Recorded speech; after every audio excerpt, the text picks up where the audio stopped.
ഒന്നല്ല രണ്ടല്ല 3 തവണ തുടർച്ചയായ 3 തവണയാണ് ഐഡിയൽ കടകശ്ശേരി സ്കൂൾ കായികമേളയിലെ അത്ലറ്റിക്സിൽ ചാമ്പ്യന്മാരായത്. ഇത്തവണ തുടർച്ചയായ 4ാം കിരീടം നേടാമെന്ന പ്രതീക്ഷയിൽ അവരുടെ വലിയൊരു സംഘം അവർ ഇറങ്ങിയിട്ടുണ്ട്. ഒപ്പം തന്നെ അവരുടെ പരിശീലകരും തയ്യാറാണ്. എന്തായാലും വലിയ പ്രതീക്ഷകളോടെ ഇറങ്ങുന്ന സംഘത്തോടെ നമുക്ക് ചോദിക്കാം, എന്താണ് ഒരു 3 തവണ അടുപ്പിച്ച് കിരീടം നേടുക എന്ന് പറയുന്നതിന് വളരെ ബുദ്ധിമുട്ടേറിയ കാര്യമാണ്. അത് നിലനിർത്താൻ 4ാം തവണയ്ക്ക് കൊണ്ടുപോകാൻ എന്താണ് പ്രതീക്ഷകൾ? തീർച്ചയായിട്ടും ഞങ്ങൾ വലിയ പ്രതീക്ഷയിൽ തന്നെയാണ്. ഞങ്ങൾ ആദ്യമായിട്ട് സംസ്ഥാന സ്കൂൾ കായികമേളയിൽ ചാമ്പ്യന്മാരാവുന്നത് ഇതേ ഗ്രൗണ്ടിൽ വെച്ചിട്ട് തന്നെയാണ്. അപ്പോൾ വീണ്ടും ഇവിടെ വരുമ്പോൾ ഞങ്ങളുടെ ഒരു ലക്കി ഗ്രൗണ്ട് കൂടിയാണിത്. അപ്പോൾ തീർച്ചയായിട്ടും കുട്ടികളെല്ലാം നല്ല ആത്മവിശ്വാസത്തിലാണ്. നിറസാന്നിധ്യമായിട്ട് കോച്ചസ് എല്ലാവരും കൂടെയുണ്ട്. ടോമി സാറുണ്ട്, ഷാഫി ടീം മാനേജർ ഷാഫി, അതുപോലെ pole vault coach Akhil, assistant coaches ഉണ്ട്. എല്ലാവരും വളരെ പ്രതീക്ഷയോടെ കുട്ടികളെ നല്ല രീതിയിൽ കെയർ ചെയ്ത് കൊണ്ടുപോകുന്നു. ഇത്തവണ എത്ര അംഗ സംഘമാണ് നമുക്കുള്ളത് കളത്തിലിറങ്ങുന്നത്? 50 അംഗ സ്ക്വാഡുമായിട്ടാണ് ഞങ്ങൾ എത്തിയിട്ടുള്ളത്. അതിൽ 24 ആൺകുട്ടികളും 26 ആൺകുട്ടികളുമാണ് ഉള്ളത്. എല്ലാവരും നാളെ മുതൽ 28-ാം തീയതി വരെ ഈ ട്രാക്കിലും ഫീൽഡിലും നിറഞ്ഞു നിൽക്കുന്നതാണ് ഞങ്ങളുടെ പ്രതീക്ഷ. കഴിഞ്ഞ തവണ 80 പോയിന്റ്, അപ്പോൾ ഇത്തവണ ലക്ഷ്യം 3 ഡിജിറ്റ്സ് തന്നെ ആയിരിക്കും എന്നുള്ളതാണ്.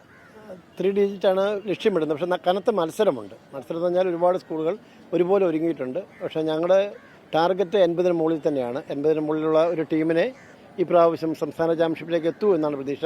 അതിലും ഞങ്ങൾ പ്രധാനമായിട്ട് കാണുന്നത് മലപ്പുറം ജില്ലയെ ഒന്നും കൂടെ ചാമ്പ്യന്മാരാക്കുക എന്നുള്ള പ്രധാനപ്പെട്ട ലക്ഷ്യമാണ് ഞങ്ങളുടെ 50 അംഗ സംഘത്തിൻ്റെ പ്രധാന പ്രയോറിറ്റി. ആ കൂട്ടത്തിൽ സ്കൂളും ജയിക്കുക എന്നുള്ളതാണ് ഞങ്ങളുടെ ഒരു കഴിഞ്ഞ ഈ പറഞ്ഞതുപോലെ തന്നെ കുറച്ച് വെല്ലുവിളി നിറഞ്ഞതാണ് കാര്യം. കഴിഞ്ഞ തവണ എറണാകുളം ടീമിൻ്റെ വെല്ലുവിളി വരുന്നത് ഇത്തവണ ആതിഥേയരായ തിരുവനന്തപുരം അടക്കമുള്ള അവരുടെയും കൂടെ വെല്ലുവിളി മറികടക്കേണ്ടതുണ്ട്. ഉണ്ട്, തീർച്ചയായും ഉണ്ട്. കഴിഞ്ഞ പ്രാവശ്യത്തെക്കാളും കൂടുതൽ സ്ട്രോങ് ആയിട്ടുള്ള സ്കൂളുകൾ മുന്നോട്ട് വന്നിട്ടുണ്ട്. അപ്പോൾ നമുക്ക് ചാമ്പ്യൻഷിപ്പ് എന്ന് പറയുന്നത് നിസ്സാരമല്ല. നല്ല രീതിയിൽ തന്നെ മത്സരിച്ചാലേ ചാമ്പ്യൻഷിപ്പിലോട്ട് എത്തുള്ളൂ. അതിലെല്ലാം പ്രയത്നിച്ചാണ് നമ്മുടെ കുട്ടികൾ വന്നിരിക്കുന്നത്. നമുക്ക് തീർച്ചയായും കപ്പെടുക്കുമെന്നുള്ള വിശ്വാസത്തോടെ തന്നെയാണ് നമ്മുടെ കുട്ടികൾ നിൽക്കുന്നത്. അതിനോടൊപ്പം തന്നെ മലപ്പുറത്തിനെ ചാമ്പ്യൻഷിപ്പിലോട്ട് കൊണ്ടുവരിക എന്നുള്ള ഒറ്റ വിശ്വാസത്തോടെയാണ് നമ്മൾ മുന്നോട്ട് പോകുന്നത്. അങ്ങനെയാണ് മലപ്പുറത്തിൻ്റെ ഗോൾ എന്ന് പറയുന്നത്. തുടർച്ചയായ 4 തവണ കിരീടം നേടുക, അതോടൊപ്പം തന്നെ മലപ്പുറത്തെ ഒരിക്കൽ കൂടി ജേതാക്കളാക്കുക എന്നുള്ളതാണ്. ഇതാണ് മലപ്പുറത്തിൻ്റെ സുവർണ സംഘം അല്ലെങ്കിൽ ഐഡിയൽ കടകശ്ശേരിയുടെ ചാമ്പ്യൻ കുട്ടികൾ എന്ന് പറയുന്നത്. ഇവരുടെ തീപ്പാറും പോരാട്ടങ്ങൾ നമുക്കെന്തായാലും ട്രാക്കിലും ഫീൽഡിലും പ്രതീക്ഷിക്കാം. കഴിഞ്ഞ തവണത്തെ പോലെ ഉശിരൻ പോരാട്ടങ്ങളോടെ ഇത്തവണ 3 ഡിജിറ്റ്സിലേക്ക് സ്കോർ എത്തിക്കുമെന്നും എന്തായാലും പ്രതീക്ഷയാണ്. നമ്മുടെ കേരളത്തിൻ്റെ അഭിമാന താരങ്ങൾക്ക് എല്ലാവിധ ആശംസകളും നേരുന്നു. തിരുവനന്തപുരം ചന്ദ്രശേഖരൻ സ്റ്റേഡിയത്തിൽ നിന്ന് മാഹിൻ ജാഫറിനൊപ്പം അനിൽ വാസുദേവ്, 24.